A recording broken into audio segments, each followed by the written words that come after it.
Oh man, I started doing podcasts first, and so we did it in the basement of my buddy Hubby's house. This was literally 20 years ago. I was listening to NPR, and I heard Adam Curry, former MTV VJ, on there saying that that there was this new thing called a podcast. He had invented the word. And he said, you can talk about anything and you don't have to get a job at a radio station. And I thought to myself, man, I can do that. That's I'll just do it about Kentucky. And so I bought the equipment and we set it up at Hubby's house. And, we just rolled. And then for years, I went to every radio station in Kentucky, literally everyone that did any talk. And I volunteered. I said, you don't even have to pay me. Just put me on the radio. I have this podcast. I have a few thousand listeners. Just put me on. And every single one of them said no. Most of them said I didn't have a voice that sounded like radio. And so I just kept doing the podcast. And then eventually there was a black gospel station that a guy bought the airtime and put us on, and then it just kind of went from there. So it was really random, but it also was a different time, right? So it was a time where the idea of there was a conventional way of doing things. If you didn't do it, people didn't want to have you. But the first time I was live, that's scary when that button comes on and you go, oh, people are listening. But you hear the processing, and there's a difference to a podcast feed when you hear your voice amplified in headphones. Yeah, I was a lawyer, so I had heard oral arguments that I had done, so I had heard my voice. But for a lot of people, just hearing your voice is odd in and of itself. But yeah, there's something about, I'm probably going to lose my hearing at some point because I really like to kind of turn it up. Because you're right, there's something about hearing it amplified in your ear that sort of gets me almost energized. I think I know there are some people whose style is to be more laid back, like Paul Feinbaum. But for me, energy and keeping people, my goal is to make it to where nobody knows what's going to happen next and everybody's hanging on it. And I think you have to have energy. If you're bored, the audience will be bored. And so I always try not to do that. For me, high points all in radio have come from when something happened that showed how much it was reaching the audience, right? So maybe it was the first time you come in number one in the ratings. Maybe it's the first time I still remember the first time I did a live show and invited the audience, and there were a ton of people. At the 2012 Final Four, Kentucky did a show in New Orleans, and here we are. Kentucky was playing in New Orleans. We did a show at a restaurant in New Orleans, and hundreds of people were there, and they were lined up out the door. That was one of those. I remember that one distinctly because it was oh. And I started this show in 2010, in the fall of 2010, and I begged to have a podcast. Back then, radio stations didn't do podcasts, or at least iHeart didn't, because they sort of thought, we need people to listen live. And I said, hey, there's a lot of people that are not in our listening area. So even streaming, at first, they didn't even want to stream it. And so I really pushed for that. And then that made a local show become, if you're from Kentucky and you live in New Orleans, this is your way to stay connected to Kentucky. And I think a huge part of our audience over the years have been people who have gone somewhere else, and this is their way they stay connected to home. And I've always tried to remember that. And Terry, we have traveled to probably 200 plus cities in our years of doing this, and there's never been a show where we didn't get at least a handful of people to come. I'm talking a Native American reservation in New Mexico, the mountains of Utah, Deadwood, South Dakota. There's a Kentucky fan somewhere that will show up everywhere we go. What's the farthest away on the planet Earth you've been contacted by a fan? So I spent a summer in Europe, and didn't happen a lot, but Athens, Greece, Dusseldorf, Germany. I'd be walking down the street and somebody would go, "Are you Matt Jones?" And there's always somebody from Kentucky who for whatever reason was there. So I would say that happened. I was in Europe for 2 months, probably happened 10 times over the course of those 2 months. So, that the people are everywhere. But we did a show in Montreal, Canada once at a youth hostel, and 35 people from who lived in Montreal came. It's wild. There were probably 2 or 3 times where things that we've hosted a multiple Kentucky governors debates. And there was a debate we did that I think changed the race, the 2015 Kentucky Republican primary. Matt Bevin came on, and it's a lot of background, but he made a statement that the polls his people will tell you elevated him from 3rd to 1st in the polls. He ended up winning the primary, and then he ended up winning the election.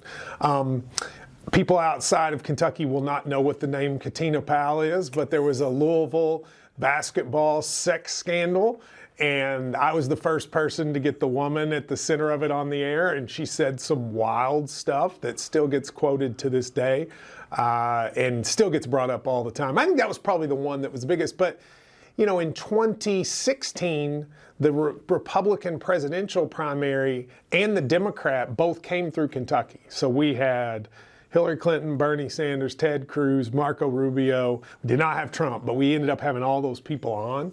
And those were kind of, and I'm not even a political show, but just having those moments, it was kind of like, wow, I can't believe we're talking to Hillary Clinton. You know, that's crazy.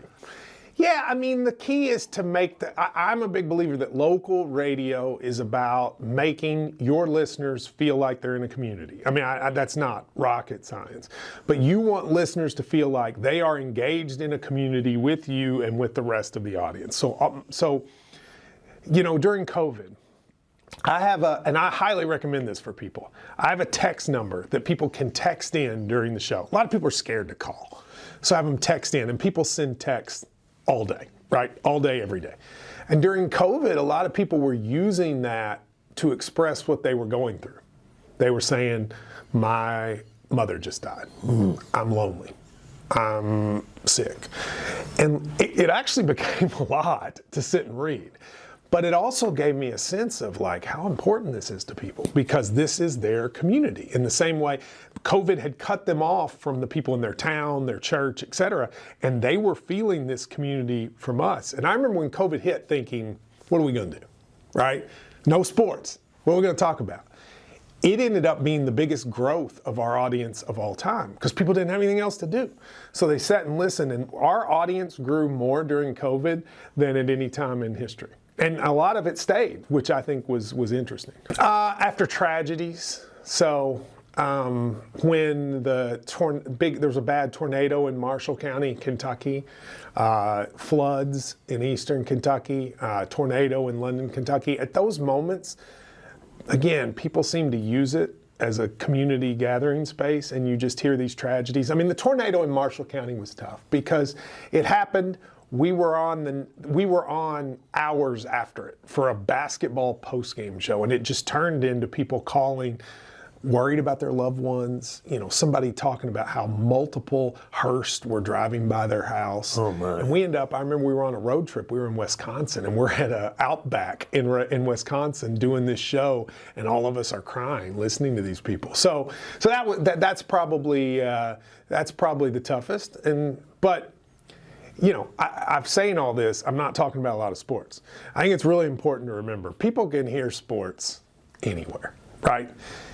The issue is, can you make it to where they want to hear you talk about sports? So I use the example of my radio hero is Tony Kornheiser. Tony Kornheiser is a huge Washington Nationals fan. I do not care about the Washington Nationals, but I wanted to hear him talk about the Washington Nationals. So if something happened, I was like, what's Tony going to say about it? That, I think, is when you know you have that connection. Do you have it to where they don't just want to hear about sports, they want to hear you talk about sports? And that, I think, is how you really know you've gotten something. I'm honest. Like, I live my life on the air. Every single thing that happens to me becomes part of my show, except dating. I learned that's a bad idea for a lot of reasons. But besides dating, every single thing that happens, I express through the air. Now, I know a lot of people are hesitant to do that, but I do. So when I had about a few months where I was having mental health struggles, I talked about it on the air. I showed vulnerability. You know, if you're going to be on the radio, you're by nature, to some extent, arrogant if you're going to be on the radio and think people should care what you talk about. But I try to counter that by being vulnerable about my weaknesses. So I'm in a state where everybody hunts, fishes, is Republican, has guns. I'm none of those things. I'm a Democrat who's scared of guns, can't swim, and all that stuff. But they know that, and I'm honest about it, and that makes it to where they accept it. They can accept that difference. So I think by living, it's not easy. I've had, since I've done the show, my co-host has gotten divorced, and he had to kind of live that out through the show. I've lost relatives, and I've had to live that out through the show. I've gotten fired from other jobs and had to live that out through the show. It's not easy to be vulnerable, but when you do, I think the audience gives you some grace to then, when you make a mistake or when you make them mad, they'll give you a break because they know you just like they would their friend. So it's hard. Listen, I was in the hospital, got out, really struggled, but I knew at 10 o'clock the button comes on, you do it. But I would say this is a hard day. And I think the audience appreciates that. And that's why I do it. Yeah, all the time. I mean, I'm sure you're like this. Anybody who's good at anything is probably to some extent a perfectionist, right? And so nothing ever goes exactly like you want. And there are times where I really was excited about something and it was just a flop. The person wasn't interesting. Maybe I didn't ask the right questions. But you just have to keep going. That's one thing. I'll dwell on it, but then, that's the great thing about live radio. There's another day, right? You don't have to sit there and stew in it. There's another day, the next day. And sometimes I look back and go, okay, when I'm done with my career, people are not going to go back and listen to shows from 20 years ago. So there's a sense that it's not permanent. But the good thing is when you fail, that's not permanent either. You're kind of judged by your next one, so you might as well try to make it good. I think it's very easy to live in a bubble and forget who's listening to you. So, I don't know if other shows are like this, but every Friday we do a remote in front of people. And we probably have at least 50 people every Friday who come see me at some business. Because of that, I can see on people's faces when I have them and when I don't. Mm-hmm. I can literally see if I talk about this, I have them. If I talk about that, I don't. I watch it. I feel it. And then when you go on the air, you use that as this is what works, this is what doesn't. It's easy with radio people because you don't see your audience. It's easy to kind of get detached from them, to not understand when they're interested in you and when they're not. But because I'm fortunate that every Friday I see this visual thing, I'm sure you're like this, I can feel on the air when it's not working. Even if I'm the only person sitting there, I can feel it. I can feel when I don't have the audience. That is something that takes time, but I think radio people have to do it. Because if you're just talking about stuff that interests you and the audience isn't interested, what's the point, So I don't do segments. Okay, so I think, again, this is just me, and not everybody agrees with this. I think cheesy, deal or no deal, who's the chicken of the week? I hate that stuff. I just think it's so manufactured and so stupid. What I do look forward to is, I sort of stole this from Tony Kornheiser. He would come in out of the break and rather than just playing generic bumper music that's like boom chicka boom chicka boom chicka boom, he would play a song that was about what they had talked about in the last segment and then talk about it to start the segment. I think that I completely stole that idea.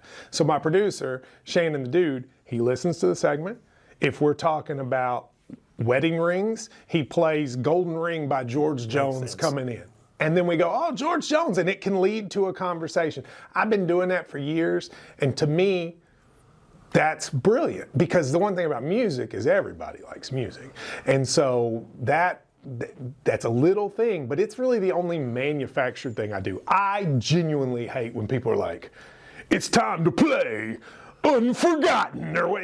Make it or break it. Yeah, I just hate it. I do some work for a national sports ESPN radio, and they do that all the time, and I'm like, ugh, this is awful.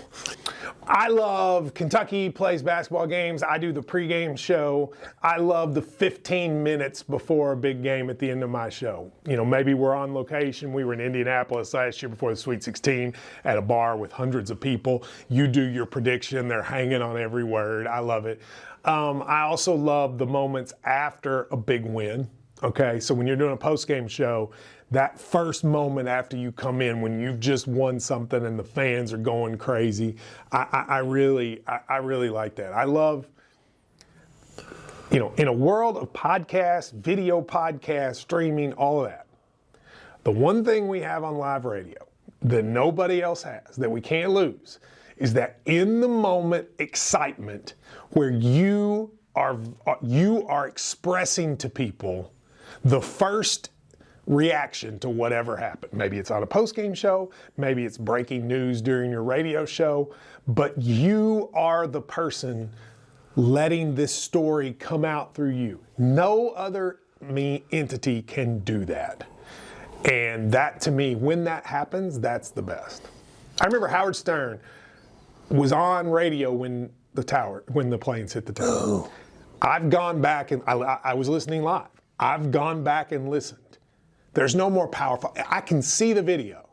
It's not the same as Howard Stern finding out, processing it, trying to figure out what it means, paint like that. That's what radio does. And that's a tragedy, but it also can do it in something positive. Radio. I mean, because, there's times, but I actually think radio, at least to me, is on a little bit of a upswing post-COVID, right? I mean, the podcast world, obviously it's grown exponentially, but it's also made people reappreciate the value of audio. TV is actually much less interesting to people now than it was 10 years ago.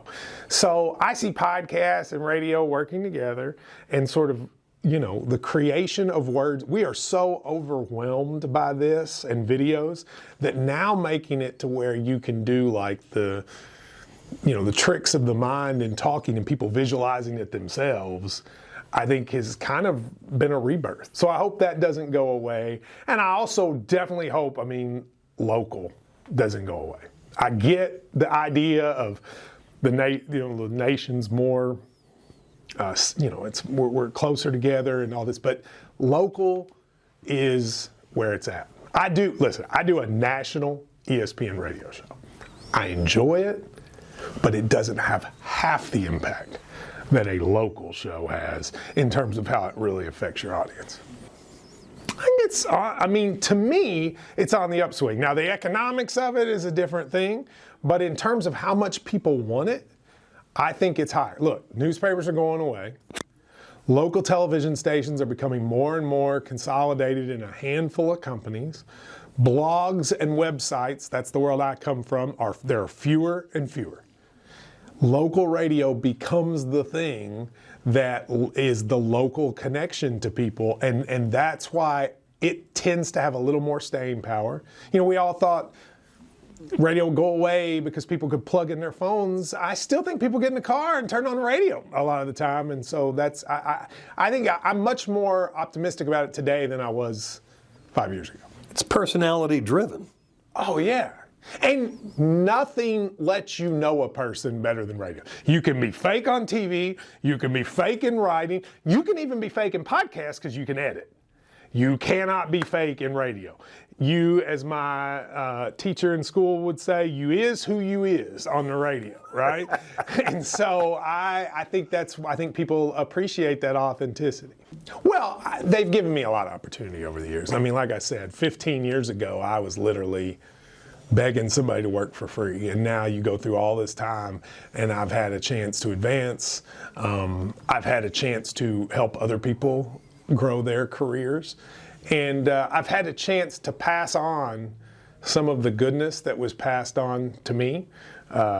You folks can't see, but the guy interviewing me one time I made a joke about him on social media, and instead of getting mad, he had me on, and it was kind of the first time that the iHeart building even knew who I was. And I don't know that I would be here without that. So to be able to try to give people those opportunities and kind of, pass on whatever goodness has been given me is a good thing.